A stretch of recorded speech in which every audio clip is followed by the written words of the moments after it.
sur le porte-avions Charles de Gaulle suite à la crise sanitaire.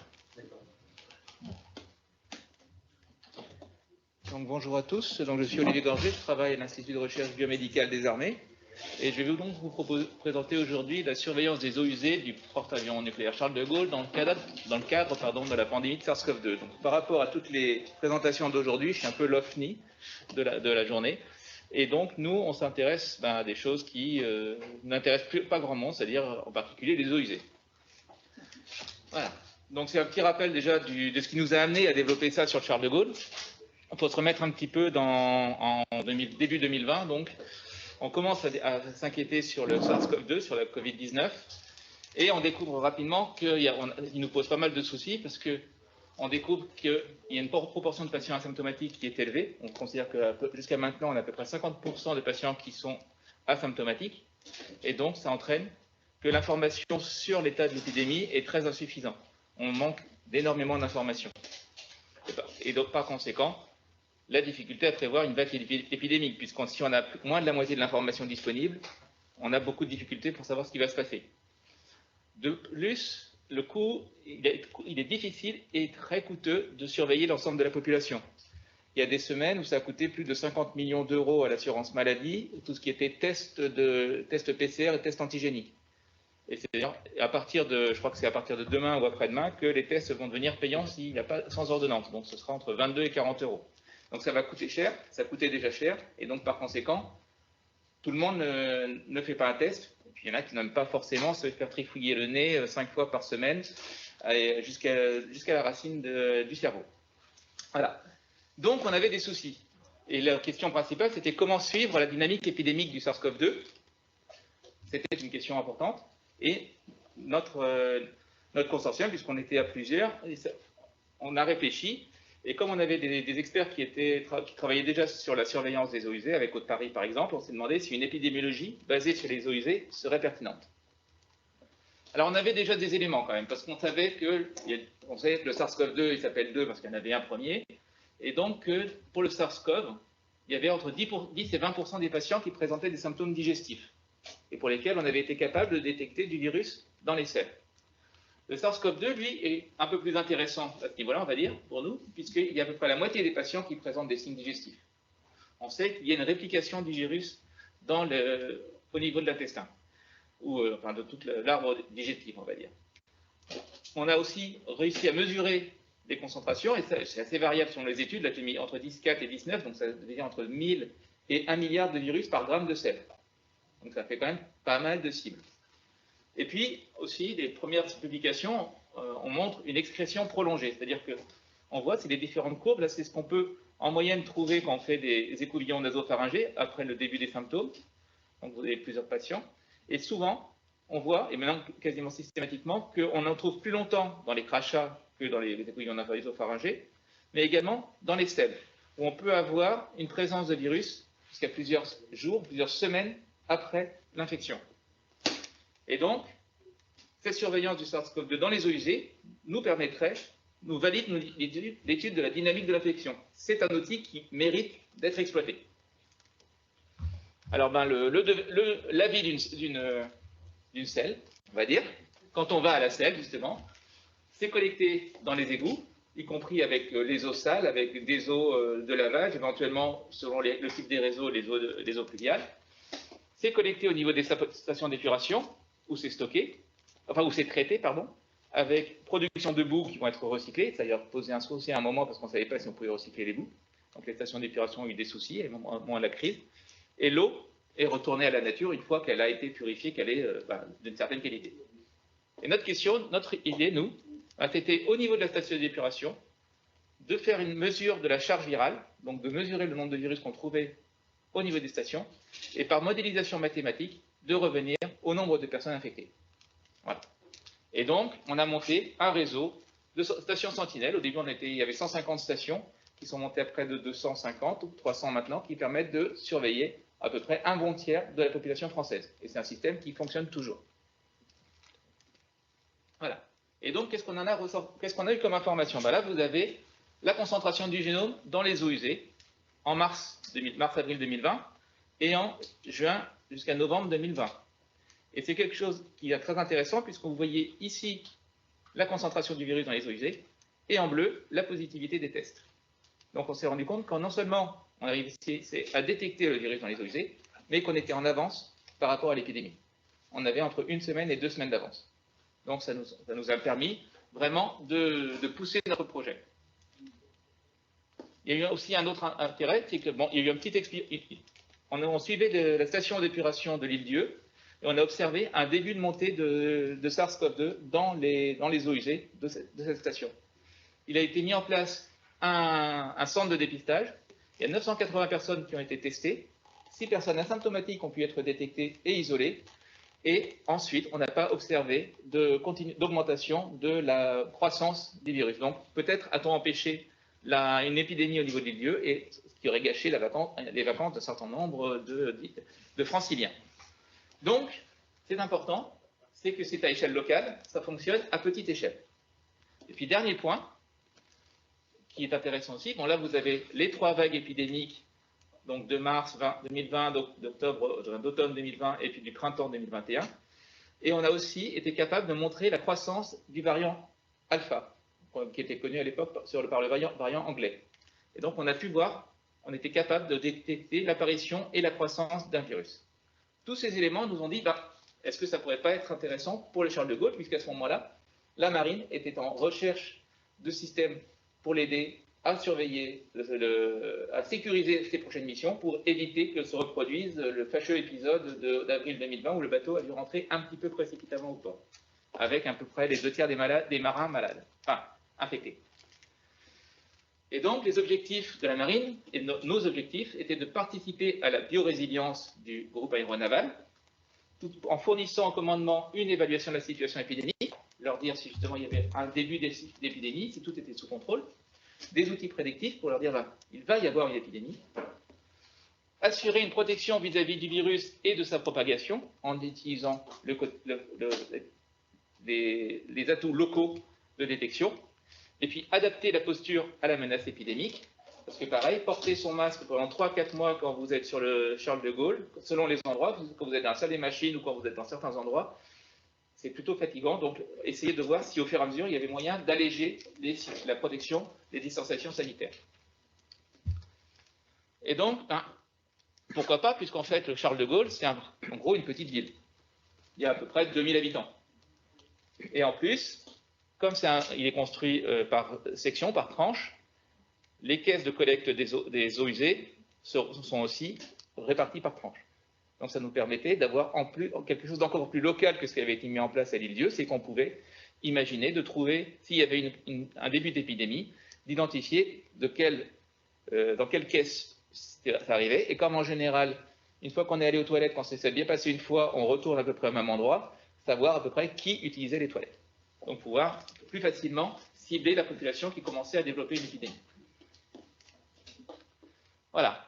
Mais il y avait quand même des challenges. Parce que l'OVIPIN, on travaillait sur des stations d'épuration.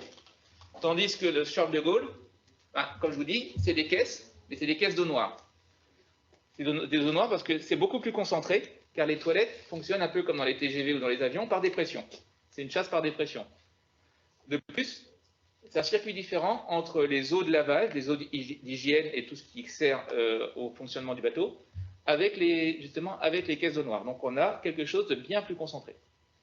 Et donc, par conséquent, le prélèvement est complexe, parce que les caisses elles-mêmes sont en dépression, elles ne sont pas forcément très accessibles.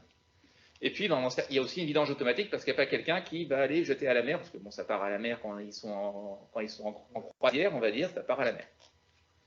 Et enfin, pour nous, parce que moi je suis plutôt du côté technique et scientifique, il n'y avait pas de laboratoire dédié à bord. À bord, on a un hôpital type rôle 2 autant, c'est-à-dire capable de gérer une situation de crise, mais qui a des automates qui sont dédiés à des cliniques, c'est-à-dire aller faire une numération sanguine, aller rechercher quelques agents bactériens, mais certainement pas d'aller faire des analyses aussi poussées.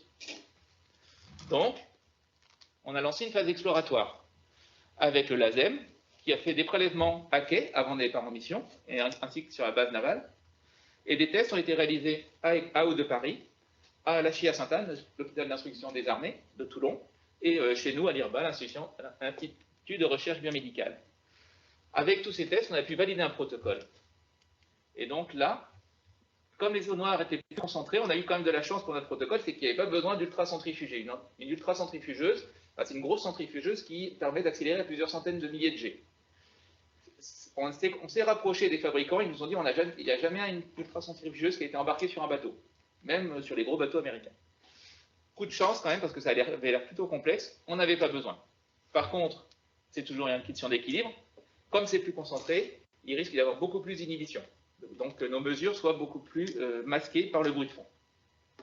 Et donc on a mis au point un nouveau système de purification et un nouveau système de quantification. Donc en gros, on a monté un nouveau laboratoire. Et ce nouveau laboratoire, c'est la définition d'une solution technique et la mise en route, ça a été fait grâce au soutien du service de soutien de la flotte, qui a rapidement pu engager une centaine de milliers d'euros. Peut-être pour des ingénieurs ou pour un bateau, ça n'a pas l'air beaucoup, mais moi, c'est à peu près le budget de mon labo pour un an. Voilà, ça me fait fonctionner pendant un an avec mon équipe de 10 personnes. La biologie coûte beaucoup moins cher. Voilà. Donc, voilà, c'est ce à quoi on est arrivé. Donc, c'est un laboratoire embarqué. Déjà, ça n'a pas été simple de trouver où installer le laboratoire, parce que je crois qu'il y a à peu près 2600 locaux sur le Charles de Gaulle, mais il y en avait plein qui ne correspondaient pas. Finalement, avec l'aide du bord, on a investi un laboratoire de décontamination radiologique, en se disant que quand même le risque d'avoir une attaque radio ou atomique ou nucléaire ou un accident nucléaire était assez faible, donc on pouvait occuper le laboratoire, tout en ayant les contraintes de le libérer si nécessaire en quelques heures. Voilà, donc on avait une contrainte de libérer le labo en 4 heures. Donc c'était un laboratoire, un sas de décontamination, donc on avait la chance déjà qu'il y avait un flux d'air installé qui allait donc de ce qu'on a défini comme zone propre vers la zone sale, zone chaude. Donc les échantillons arrivaient par la zone chaude, et comme vous avez compris, ce sont des échantillons un petit peu sales et odoriférants, ça tombait bien d'être sous le vent. Alors voilà, les échantillons arrivaient ici. Ici, c'était le stockage et la préparation des réactifs, et puis ici, le laboratoire en lui-même, où se faisaient les mesures. Donc là, c'est des photos. Les photos sont un peu jaunes, parce que comme je vous disais, vous avez la zone rouge qui était là-bas, la zone verte qui est là, et là, on était en zone jaune dans le sas de décontamination. Et vous voyez, c'est un petit peu basique, puisque, comme je vous dis, il fallait qu'on puisse libérer le sas en 4 heures. Donc tout était installé, mais ça a été quand même fait à façon par le bord, avec des tables stabilisées, avec, vous avez tout le matériel qu'on peut imaginer dans un laboratoire de biologie médicale, avec centrifugeuse, avec le système d'extraction, avec les hottes pour préparer les réactifs, et puis les automates d'amplification. En plus, on avait mis des contraintes aussi au bord, parce que c'est des appareils plutôt sensibles aux sautes de tension et à tout ce qui est alimentation électrique, donc ils nous avaient fourni les onduleurs, et puis installé évidemment tous les racks électriques nécessaires. Et donc le protocole, c'était la préparation des réactifs dans la pièce de droite, vous avez préparation des échantillons dans la pièce de gauche, puis clarification des échantillons, extraction de l'acide nucléique, amplification, analyse quantitative, analyse qualitative, qui représentait à peu près 35 opérations techniques.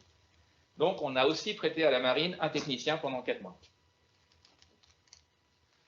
Et voilà, donc en même temps, les prélèvements, c'était quand même simple, comme je vous disais, c'était complexe, donc il y a eu 25 caisses d'eau noire à prélever. Donc il a fallu faire avant le départ la chaudronnerie pour 14 d'entre elles, parce que là c'est pareil, c'était pas prévu d'avoir des prélèvements réguliers, donc ça a été de créer des regards ou des tubes pour permettre le prélèvement que vous voyez réalisé ici par les personnels du bord. Donc on avait aussi des volumes variables, ce que vous ne l'avez peut-être pas vu, mais les caisses ne sont pas toutes de la même taille. Il y en a qui représentent 15 000 litres, d'autres c'est plutôt 3 000 à 4 000 litres. On les a convertis à peu près en nombre de WC, et après, à partir de ce nombre de WC, on a créé des poules, pour être à peu près identiques et avoir une représentation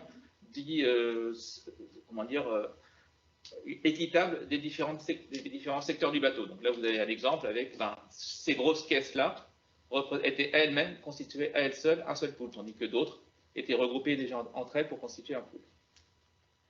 Et puis on avait aussi mis en place un calendrier de prélèvement, parce que mine de rien, faire 20 prélèvements de caisses d'eau noire par jour, ça occupait beaucoup l'équipage, donc les personnes en charge, et ça impliquait aussi un grand nombre d'analyses. Donc au début, on est parti au moment du départ à 20 poules à réaliser, puis on est passé à 10 poules, et ensuite à 7 poules, qui était la période en routine, et intercalées tous les 2 jours. Donc le jour 1, c'était A, C, E, F, G, et ainsi de suite, et puis le jour 2, le deuxième jour. Et lorsqu'on était en escale, il y avait moins de prélèvements également, puisqu'il y avait une partie de l'équipage qui était au sol. Et donc, oui, mais il fallait après interpréter les résultats. Et donc, on a travaillé aussi avec des épidémiologistes pour évaluer le risque épidémique. Donc, ça repose sur une évaluation relative de la concentration en génome viral et on s'était fixé des zones d'alerte. C'est-à-dire que si 2 jours d'affilée, la concentration en génome du SARS-CoV-2 est multipliée par 10 à chaque analyse, alors on doit se préparer à une reprise d'épidémie. En biologie, on parle des facteurs, c'est des logs décimaux, c'est là qu'on commence à voir quelque chose qui change. Un facteur 10, ça commence à être un changement. Un facteur 2, on est dans l'épaisseur de trait. Voilà. C'est de la biologie, ça se multiplie plus vite. Et puis donc, évidemment, une modulation du calendrier de prélèvement si on commençait à avoir une alerte pour éventuellement dépouler et refaire des prélèvements plus précis. Donc, toute cette stratégie avait été écrite. Et voilà, c'est enfin les résultats, parce que c'est ce que vous attendez, je pense, de voir ce qui s'est passé. Et bien donc, ce qu'on a observé, c'est que on a cette courbe qu'on a observée au fur et à mesure de la campagne, avec le seuil d'alerte et ce qu'on avait fixé comme seuil d'épidémie. Et donc là, vous voyez, on n'a jamais atteint ce seuil. Si on regarde un petit peu en détail, de Toulon à Abu Dhabi, on a une décroissance au fur et à mesure du temps, qu'on observe ici, avec un passage en dessous de la limite de détection après une trentaine de jours. Donc ça, Abu Dhabi était la première escale. D'Abu Dhabi à Manama, on a une remontée au début, puis de nouveau une négativation. Et là, on pense également que c'est l'arrivée de nouveaux personnels qui avaient été vaccinés juste avant d'embarquer, puisque la vaccination, je n'ai pas précisé, mais tout l'équipage avait été vacciné avant de monter à bord, mais juste quelques jours avant. Donc on peut penser que, comme il y avait, comme je vous ai dit au départ, qu'il y avait une excrétion dans les selles prolongées, ce qu'on observe, c'est l'effet stérilisant du vaccin avec la disparition du virus au fur et à mesure. Et de même ici, où après quelques jours, puisqu'on a inséré aussi moins de personnes, évidemment, à Abu Dhabi, eh bien, on a une décroissance plus rapide et un passage plus rapide en dessous de la limite de détection. Et puis de Manama à Toulon, on a eu très peu de signaux positifs. Et puis, on s'est un peu compliqué la vie, puisque c'est le moment où, justement, le variant anglais commençait à être un petit peu, préoccupant en France. Donc, on a fourni les réactifs au bord lors de l'escale de Manama pour qu'ils puissent suivre le variant s'il y avait des signes positifs.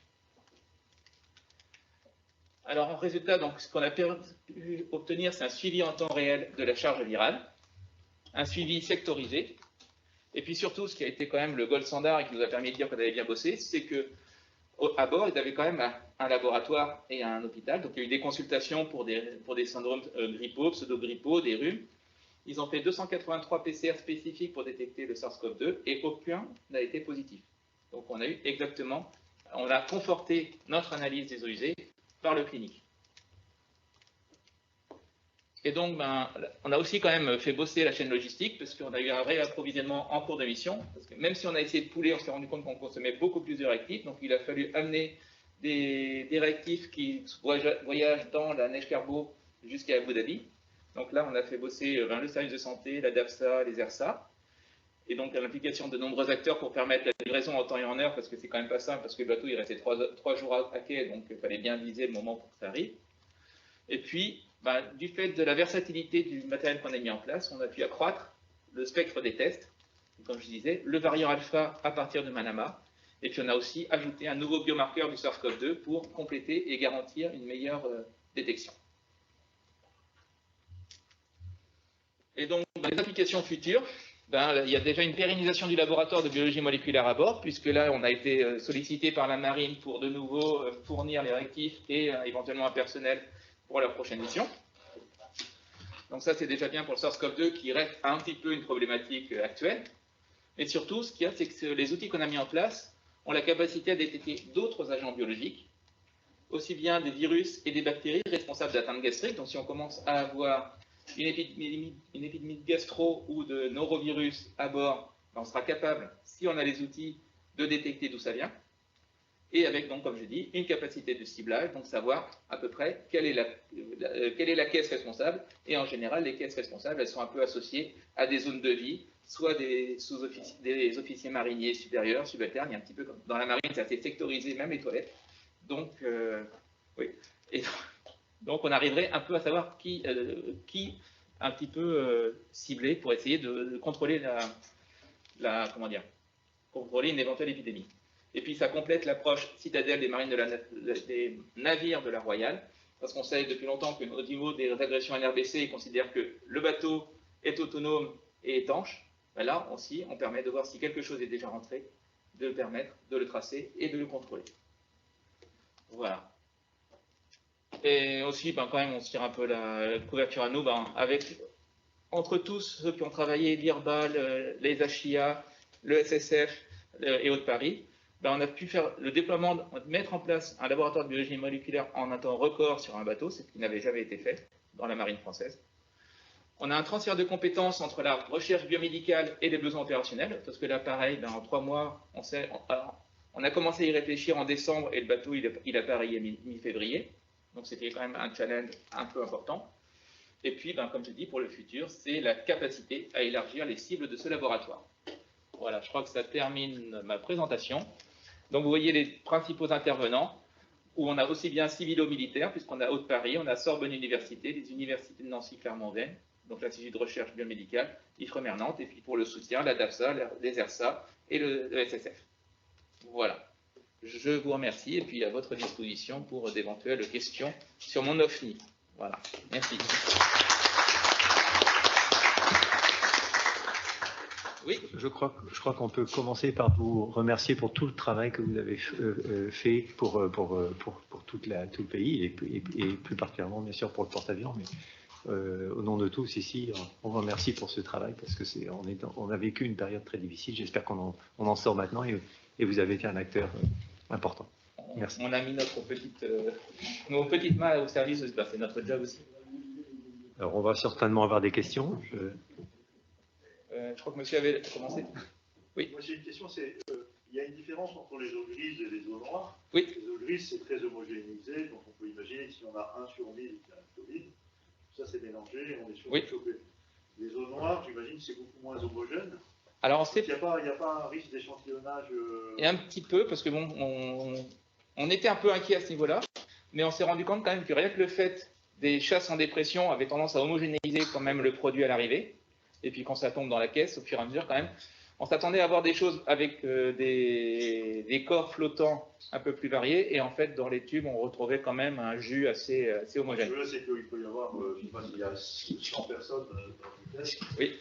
Peut-être que ce qui concerne c'est un petit bout de la caisse, et que c'est ça. Ah, c'est quand même homogénéisé, et ce qu'on voyait, c'est qu'on considérait qu'à partir du moment où il y en avait un qui caguait dans la caisse, la caisse devenait positive. Ah, ça, c'est voilà. Juste une petite précision utile. Il faut savoir que dans les caisses au noir des bateaux, on fait ce qu'on appelle du bullage. C'est pour éviter la création de H2S. Et ce bullage, en fait, il a certainement un rôle d'homogénéisation. Ah, certainement. Ça, je ne savais pas. Oui. Alors, moi j'habite Marseille, et je dois dire que tous les Marseillais, dans notre entreprise, on a suivi bien sûr le site de l'IHU. Je parle. Oui. Et très vite sur ce site, on a vu un suivi des eaux usées de Marseille. Oui. Qui étaient prélevés d'ailleurs par les marins-pompiers de Marseille. Tout à fait. Etc. Et effectivement, le directeur de l'IHU disait ça a une valeur prédictive, exactement ce que vous avez dit, de l'ordre de 1 à 2 semaines. Et on a eu ça très rapidement. Alors je ne sais pas si c'est en liaison avec vos travaux. C'est en parallèle, ils se sont inspirés de ce qui avait été. Enfin, il y a eu une petite guéguerre forcément entre Paris et Marseille, comme toujours. Et même si les marins-pompiers, ce sont des militaires, comme moi, là, sur ce coup-là, je crois qu'ils se sont quand même inspirés de ce qu'on avait commencé à développer au niveau du consortium Aubépine. Et on n'est pas non plus les seuls au monde à y avoir pensé, parce que quand même, c'est la science, donc plusieurs personnes suivaient déjà les eaux usées. Donc, il y a plusieurs équipes qui se sont lancées là-dedans. Au niveau international, il y a des équipes néerlandaises qui étaient pas mal du tout au-dessus aussi. Donc, voilà. Il y a même une... Oui. Après, c'est la façon de mesurer qui était posée un peu plus problème chez les marins-pompiers. Voilà. Mais bon, ne polémiquons pas, on en sort. Je vais tout de même avoir aussi une question technique. Est-ce qu'il est envisageable d'automatiser ce protocole? Parce que là, c'est quand même compliqué ce que vous avez mis en place.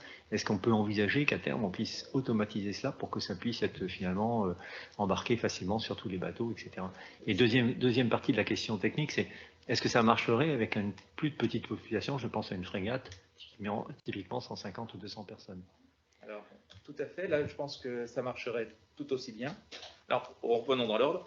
Oui, ça serait possible d'automatiser. Après, je crois que c'est déjà dans des réflexions pour le futur porte-avions de... maintenant, vu qu'il y a eu ces essais qui ont semblé très intéressants pour la marine, ça peut être des choses qui seront mises en place. Déjà, y penser lors du cahier des charges, on va dire, du futur porte-avions, d'avoir des systèmes de prélèvement dans les caisses, parce qu'il y avait certaines caisses qui étaient inaccessibles, qu'on n'a jamais été prélevées parce que c'était trop compliqué techniquement, temporellement, et puis dangereux. C'est quand même, comme vous disiez, avec le H2S, il y a des fois des caisses qui ça peut provoquer des soucis. Donc oui, un prélèvement automatisé est envisageable. Après, ce sera les collectes, et puis après, c'est le traitement. Tout est automatisable. Et après, il faut quand même, en général, il faut de l'interprétation. Parce que comme je vous disais dans un des slides, on a une analyse quantitative où on voyait qu'il y avait où l'automate nous disait il y a du virus, mais il fallait quand même un œil de biologiste derrière pour dire que oui, c'est pas tout à fait vrai. En regardant la tête des courbes, il y avait quand même un peu de screening à faire. Mais ça peut s'imaginer aussi avec un logiciel un petit peu expert capable de dire cette courbe elle est standard ou cette courbe elle nécessite, c'est un artefact. Voilà. Mais c'est envisageable, mais après c'est toute une question de temps et d'automatisation. Mais je pense qu'on y viendra un jour.